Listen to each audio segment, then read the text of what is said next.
ग्रंथियों और उसका 11 अध्याय, पहला ग्रंथियों और उसका 11 अध्याय और उसकी 17 आयत से और हम 29 आयत तक, बल्कि 30 आयत तक हम उसको पढ़ेंगे। यहां पर यूं वचन में लिखा है, परंतु ये आज्ञा देते हुए मैं तुम्हें नहीं सहारता, इसलिए कि तुम्हारे इकट्ठे होने से भलाई नहीं परंतु हानि होती है। क्योंकि पहले तो मैं ये सुनता हूं कि जब तुम कलीसिया में इकट्ठे होते हो तो तुम में फूट होती है, और मैं इस पर कुछ विश्वास भी करता हूं, क्योंकि दलबंदी भी तुम में अवश्य होगी, इसलिए कि जो लोग तुम में खरे हैं वे प्रकट हो जाएं। अतः तुम जो एक जगह में इकट्ठे होते हो तो ये प्रभु भोज खाने के लिए नहीं, क्योंकि खाने के समय एक दूसरे से पहले अपना भोज खा लेता है। इस प्रकार कोई तो भूखा रहता है और कोई मतवाला हो जाता है। क्या खाने पीने के लिए तुम्हारे घर नहीं या परमेश्वर की कलीसिया को तुच्छ जानते हो, और जिनके पास नहीं है उन्हें लज्जित करते हो? मैं तुमसे क्या कहूं? क्या इस बात में तुम्हारी प्रशंसा करूं? नहीं, मैं प्रशंसा नहीं करता, क्योंकि ये बात मुझे प्रभु से पहुंची और मैंने तुम्हें भी पहुंचा दी कि प्रभु यीशु ने जिस रात में पकड़वाया गया रोटी ली और धन्यवाद करके उसे तोड़ी और कहा, ये मेरी देह है जो तुम्हारे लिए है, मेरे स्मरण के लिए यही किया करो। इसी रीति से उसने बियारी के पीछे कटोरा भी लिया और कहा, ये कटोरा मेरे लहू में नई वाचा है, जब कभी पियो तो मेरे स्मरण के लिए यही किया करो। क्योंकि जब कभी तुम ये रोटी खाते और इस कटोरे में से पीते हो तो प्रभु की मृत्यु को जब तक वह न आए प्रचार करते हो। इसलिए जो कोई अनुचित रीति से प्रभु की रोटी खाए या उसके कटोरे में से पिए, वह प्रभु की देह और लहू का अपराधी ठहरेगा। इसलिए मनुष्य अपने आप को जांच ले और इसी रीति से इस रोटी में से खाए और इस कटोरे में से पिए, क्योंकि जो खाते और पीते समय प्रभु की देह को न पहचाने, वह इस खाने और पीने से अपने ऊपर दंड लाता है। इसी कारण तुम में बहुत से निर्बल रोगी हैं और बहुत से सो भी गए। परमेश्वर अपने वचन के पढ़े जाने पर आशीष दे। यहां पर हम देखते हैं कि एक आज विशेष दिन है। पाम संडे से हमारे एक एक दिन बहुत ही कीमती हो जाते हैं और हर एक दिन की अपनी महत्व होता है। और यहां पर हम देखते हैं कि यीशु मसीह के 12 शागिर्द थे और 12 शागिर्दों में से यीशु मसीह की ये आखिरी उसने भविष्यवाणी करी थी। उसके चेले पूछते हैं उससे कि प्रभु तू आज क्या चाहता है? तो उसने कहा था कि मेरी इच्छा है, क्योंकि मेरा समय निकट आ गया है और वो समय निकट प्रभु जानते थे कि उसका जाने का टाइम पूरा होने वाला है, कुछ ही घंटे रह चुके हैं। और उसने कहा कि तुम पास के गांव में जाओगे और एक अमुक व्यक्ति है और तुम जाकर उससे कहोगे कि गुरु को उस अटारी की जरूरत है जहां पर वो भोजन करेगा, और वो तुम्हें सजी सजाई अटारी बता देगा। और ऐसे ही वो उसके चेले गए और चेले ने कहा और वो व्यक्ति वहां पर ले गया कि यहां पर प्रबंध हो सकता है। ये समय निकट था, आखिरी उसकी भविष्यवाणी थी यीशु मसीह की। और यीशु मसीह एक ऐसी चीज देके जाना चाहता था कि जो बहुत जरूरी थी। उस टाइम तो वो हमको बहुत ढेर सारे उपदेश नहीं दे सकेगा जिस समय उसको परेशानी हो रही होगी, लेकिन वो चुप रहने से भी हमें बहुत कुछ देकर गया। और जब अभी वो बोल रहा है, आपस में चेलों के साथ बात कर रहा है, तो वहां पर भी कुछ टॉपिक देना चाहता। यहाँ खमीरी रोटी के पर्व से एक दिन पहले की बात है, उसने अपनी इच्छा जाहिर करी कि मेरा समय अब निकट है। और यहाँ पर ये लिखा हुआ है कि परमेश्वर अपने चेलों के साथ कुछ बता के जाना चाह रहे थे और कुछ राज भी खोल के जाना चाह रहे थे। उस समय जो भी पोजीशन थी वो यही थी कि मैंने अपने चेलों को 12 शागिर्दों को बना तो दिया है, लेकिन इनमें भी कुछ खामियां हैं, कुछ गड़बड़ियां। यीशु मसीह की बात तो सुनते थे, यीशु मसीह ने बहुत इन दिनों में काम किए थे, यीशु मसीह ने बहुत सी चंगाइयां करी थी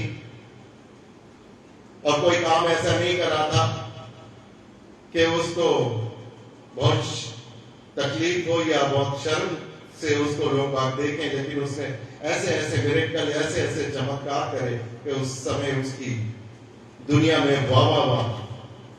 हमने देखा कि हमने पाम संडे को मनाया। पाम संडे का मनाने का मतलब ही ये था कि यीशु मसीह के चमत्कार जो मिरेकल हुए थे उनको देख के यीशु मसीह शोहरत में हो गया था। और उसने गधे के बच्चे के वह गधे से अपनी महिमा करवा दी। गधे से अपनी महिमा करवा सकता है वो ऐसा निराला परमेश्वर है जो काम किसी ने कभी भी नहीं करे, वो परमेश्वर करा सकता है। ये लकड़ी के क्रॉस जो हम देख रहे हैं, इसको बहुत बुरी नजरों से देखा जा रहा था। जब इससे टच हो गया तो इसके भी शान और शौकत देखने को हमें देखने को मिलेंगे। सब अपने अपने गलों में डालने लगे, सब अपने घरों में रखने लगे। जो ये चीज कभी कोई देखना पसंद नहीं करता था, उस गधे को जो कभी देखना नहीं पसंद करता था, वो गधा भी उससे परमेश्वर की महिमा होने लगी। इतना स्वागत हो रहा है। लेकिन एक बात देखने को मिलती है, उस गधे की तरह जो गधे के अंदर जो घमंड आ रहा था, वो कभी कभी हम सब लोगों के अंदर आ रहा था। यीशु मसीह गधे के ऊपर बैठे हुए थे और गधा सामने देख रहा था और सामने उसके ये फील हो रहा था कि मेरा लोग स्वागत कर रहे हैं। गधा ने कभी ये नहीं सोचा कि मेरे ऊपर जो बैठा है, जो यीशु मसीह है, उसका स्वागत हो रहा है। गधे को ये लग रहा था कि लोग मेरा स्वागत कर रहे हैं। इसी प्रकार कभी कभी हम सब लोगों में घमंड आ जाता है। हम कितने भी बड़े कलाकार क्यों ना हो, कितने भी बड़े प्रचारक क्यों ना हो, कितने भी विश्वासी क्यों ना हो, उस गधे की तरह हमारा भी एक मन में वो हो जाता कि लोग बात मुझे पसंद कर रहे हैं, देखो मेरी कितनी आदर और सम्मान कर रहे हैं।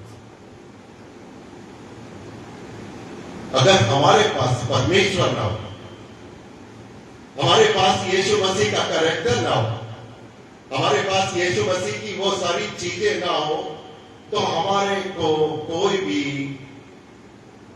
घमंड करने की कोई बात नहीं।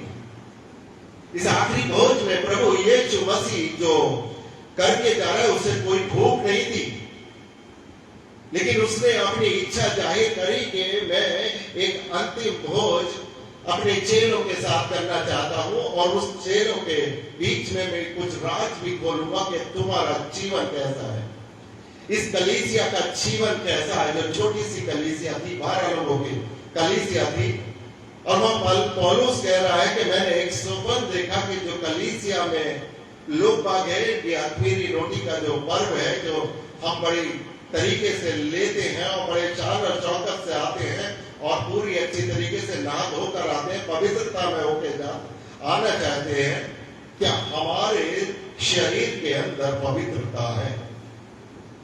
इसलिए प्रभु यहाँ पर कहता है, उसने जो पौलुस को जो बताया है कि अगर तुम मेरा लहू, मेरा मांस खाते हो और उसके बाद तुम खाने का तरीका नहीं जानते, तुमने तो अपना तृप्त हो लिए, तुम तो खा लिए, तुमने पी लिया, लेकिन तुमने दूसरे की परवाह नहीं देखी। हम सब लोग लाइन में बैठाते हैं, एक रो में बैठाते हैं, और पासवान कहता है कि ये यीशु मसीह का बदन है जो उसके वसीले से दिया जाता है, और जब वो कहता कि इसको खाओ तो सब लोग एक ही साथ उसको खाते हैं। ये मेथड प्रभु यीशु मसीह मुझे रात को दे के जाना चाहते थे, और जब ये कहा जाता कि ये मेरे लहू है और इसको पियो, तो वो एक साथ पीते रहे, वरना ऐसा भी हो सकता था कि वो अलग अलग देते चले जाते। जो हमारा मेथड है कि एक साथ खाना है, एक साथ पीना है, और शरीर के अंदर जो कोई भी बीमारी है, जो कोई भी परेशानी है, और जो शत्रु हमारे शरीर के अंदर बैठा हुआ है, और वो शत्रु को अगर हमने अपने शरीर से नहीं निकाला, तो इस भोज को लेने का कोई भी हमारे लिए कोई भी फायदा नहीं है। बल्कि पवित्र शास्त्र बताता कि तुम्हारे शरीर में ये बीमारियां हैं, तुम्हारे शरीर में ये ऐसी उलझने हैं, तुम्हारे शरीर के अंदर ऐसी परेशानियां हैं, तो तुम्हारा शरीर पवित्र नहीं है, और जब पवित्र नहीं है तो तुम इसको लेने के हकदार नहीं हो। और अगर तुम अनुचित रीति से या धोखेधड़ी से ले भी लेते हो, तो तुम अपने ऊपर एक बहुत बड़ा पाप अपने सर के ऊपर डालते हो, जिसको प्रभु जानता है। ये ऐसा वैसा कोई प्रसाद नहीं है जो हम प्रभु भोज को लेते हैं। ये कोई ये नहीं है कि दूसरा ले रहा तो मुझे देखेगा कि मेरा भी, मैं भी नहीं ले सकता, मैं चला गया, बैठ गया यहाँ पर। जाने अनजाने में कुछ लोग बाकी गलतियां कर लेते हैं। इसको लेने से पहले हमें समझना पड़ेगा कि इस प्रभु भोज के लेने के लायक है या नहीं, वो अंदर काबिलियत है नहीं है। यीशु मसीह हमारे लिए बहुत ढेर सारे ऐसी चीज बता के गए कि अगर हमारे अंदर, शरीर के अंदर, हम ऊपर से तो नहा धो के आ जाते हैं, लेकिन अंदर शरीर के अंदर से हमारे बदन मैला पड़ा हुआ, प्रभु यीशु मसीह खुश नहीं होते। और उस समय ये बात थी, यीशु मसीह ने साफ कह दिया था, अगर मेरा चेला तुम में से 12 लोगों में से आज मुझे कोई पकड़वाएगा। यीशु मसीह जानते थे, यीशु मसीह जानते थे और ये बताना चाहते थे कौन पकड़वाएगा।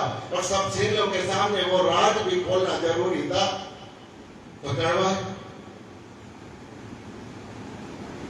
पतरस कहने लगा कि प्रभु कौन है, कौन है? सब चेलों में खलबली मची, और वो कहने लगी कि मैं तो तुझे बहुत ही प्यार करता हूं। यीशु मसीह ने पतरस से कह दिया था, तू 3 बार मृग के 3 बार बांध देने से पहले तू मेरा इनकार करेगा। कभी पतरस ने भी नहीं सोचा था कि ऐसा माहौल अब बनने वाला, लेकिन प्रभु जानता था, प्रभु जानता था। हम सब लोगों को अभी ये पता नहीं है कि प्रभु यीशु मसीह हम सब लोगों को कितना प्यार करता है, कितना नाराज है और कितना क्या करने वाला है। हमारे कर्मों के द्वारा परमेश्वर उत्तर देता है। हम मजाक में हम ऐसे टाल देते हैं कि हम प्रभु को जानते ही नहीं है, इग्नोर करते हैं, और फिर बाद में परेशानियां हम सब लोगों के जीवन में क्यों आती हैं? वो इसलिए आती हैं कि हम गलत तरीके से, अनुचित रीति से हम प्रभु भोज ले लेते हैं। साफ सुथरा तन से भी और तन के अंदर जो मन है, मन से भी, अगर मन में कड़वाहट है, मन में एक दूसरे के प्रति बेईमानी है, लाचारी है, तो प्रभु आपको सब देख रहा है, क्योंकि वो प्रभु आपके शरीर के अंदर की भी रचनाओं को जानता है, आपके शरीर के बाहर की सब्जेक्ट को भी वो जानता है। प्रभु से हम नहीं रुक सकते। प्रभु हम अगर बंद कमरे में भी होकर कोई भी अपराध करते तो वो प्रभु जानते हैं। इसीलिए कल का दिन जो हमारे जीवन में विशेष होता है, बड़ा महत्व होता है, उस प्रभु यीशु मसीह के सामने कई विषय आए थे, कई सब्जेक्ट आए थे, और उन सब्जेक्ट के ऊपर उसने अपनी जान को निछावर करना था। और आज के दिन वो बता के जाना चाह रहा कि तुम इस तरीके से अपने आप को छोटा करो। उसने पैर धोए थे, उसने अपने चेलों के पैर धोए थे, और उसने पैर धोकर ये कहा था कि जो अपने आप को छोटा करेगा वो इस संसार के अंदर और स्वर्ग के राज के अंदर सबसे बड़ा पद पाएगा। हम सब लोग अपने पद को बड़ा करने में लगे रहते हैं, दुनियावी पद को, लेकिन वो कुछ टाइम के बाद वो खत्म हो जाता है। क्या स्वर्ग में आपका पद है कोई? क्या स्वर्ग में आपके लिए एक कोई नौकरी है? क्या स्वर्ग में आपके लिए कोई स्थान है? वो स्थान है जो परमेश्वर कह के गया कि मैं चाहता हूं अपने पिता के पास, और मैं आऊंगा ताकि तुम भी वहां रह सको, जहां मेरे पिता के बहुत ढेर सारे स्थान हैं, तुम भी वहां पर रह सको। क्या हम सब लोगों ने ये बात सोची है?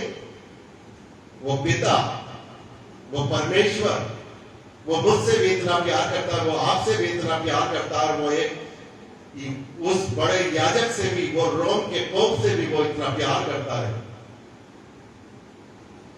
हम सब लोगों की नीतियां अलग अलग हो सकती हैं, लेकिन हमारे कर्म के हिसाब से हमें परमेश्वर वो स्थान देगा। हम अपने आप को ये सोचने लगते हैं कि हम वो सारी पवित्र जीवन जी लिए, हमने बहुत अच्छी तरीके से बेवकूफ बना के, याजकों का बेवकूफ बना के, पादरियों का बेवकूफ बना के, पादरियों की बेइज्जती करके क्या हम उस स्थान पर पहुंच सकते हैं और उसके बाद हम पाकशाला ले सकते हैं? ऐसा नहीं, क्योंकि प्रभु ने साफ मना करा, वचन में ही मना कर दिया कि अगर आप लेते हैं तो अपने ऊपर ही दंड के अधिकार रखते हैं।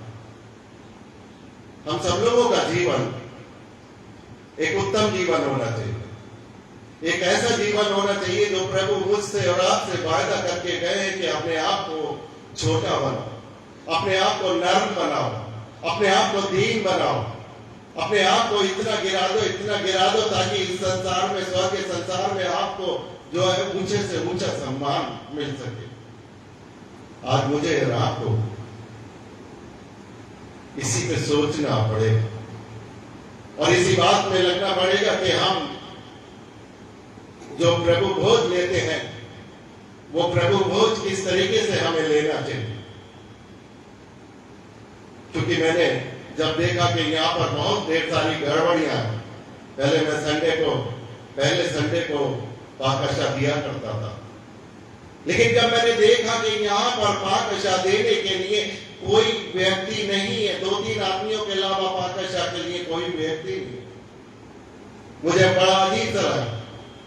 आए हमारे बाप की दुआ हम करते हैं रोजाना, झूठ बोलते हैं मैंने आए हमारे बाप की भी दुआ, क्योंकि ये तो चर्च में बैठकर ही, चर्च में खड़े होकर हम झूठ बोल रहे हैं कि जैसे मैंने अपने कसूर वालों को माफ किया तुझे, तू भी हमें माफ कर दे। तो हम अपने कसूर वालों को तो माफ करते नहीं।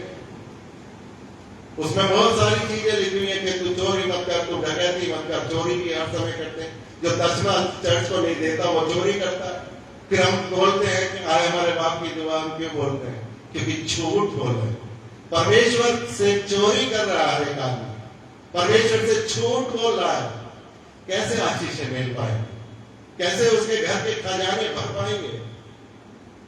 क्योंकि दिमाग में वही उलझने हैं, एक दूसरे के प्रति नफरत है, और जब ये नफरत रहेगी तो वो परमेश्वर को अच्छा नहीं लगता।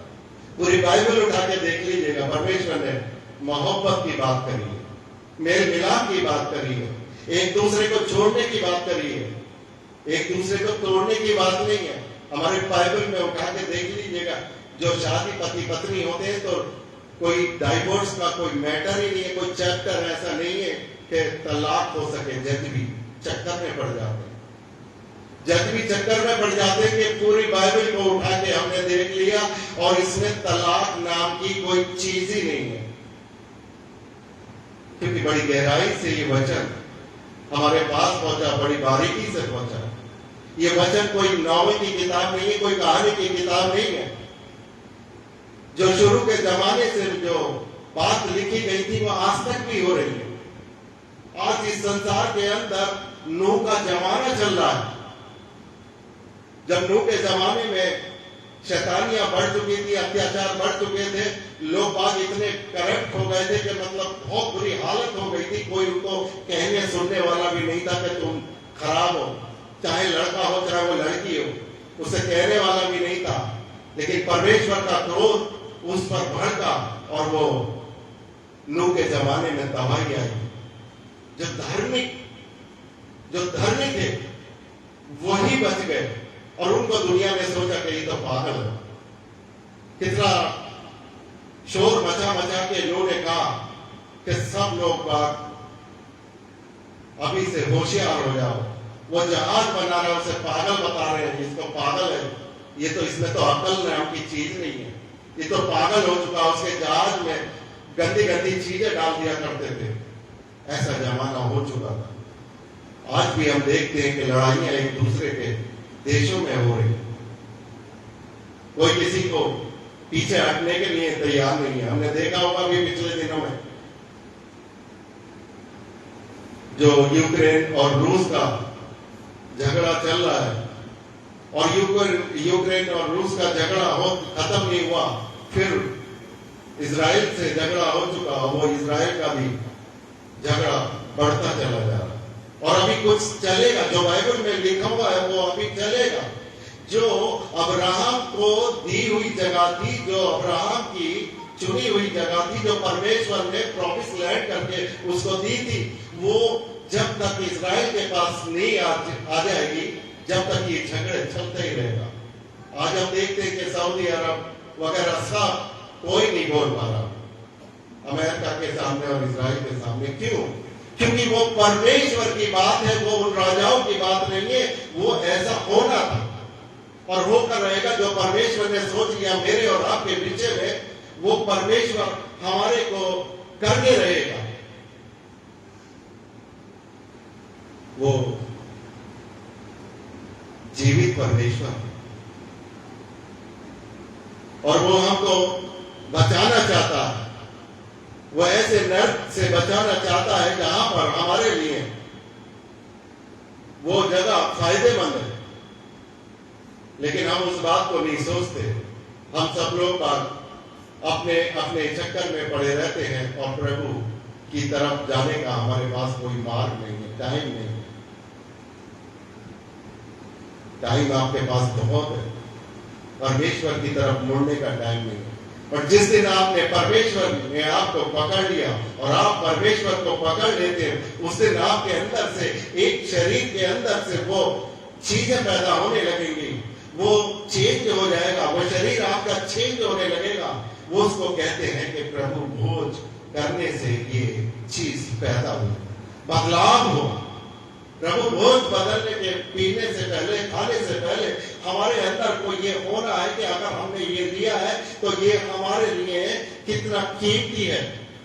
अगर हम इसको पा के और इसको हम पी करके अगर हम गलत बातों पर ध्यान देते हैं, गलत सोच रखते हैं, तो वो चीज हमारे लिए बेहतर नहीं है। हमारे लिए रिएक्शन तो हो सकता है, फायदा नहीं हो सकता।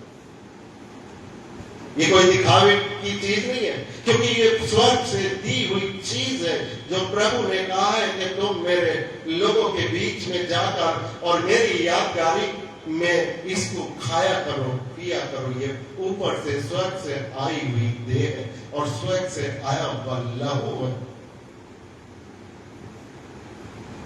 उस समय हमने अगर ये सोच लिया कि ये ऐसी सिंपल रोटी है, ऐसी सिंपल कोई जूस है, यही हमारी सोच बदलना बंद हो जाती है।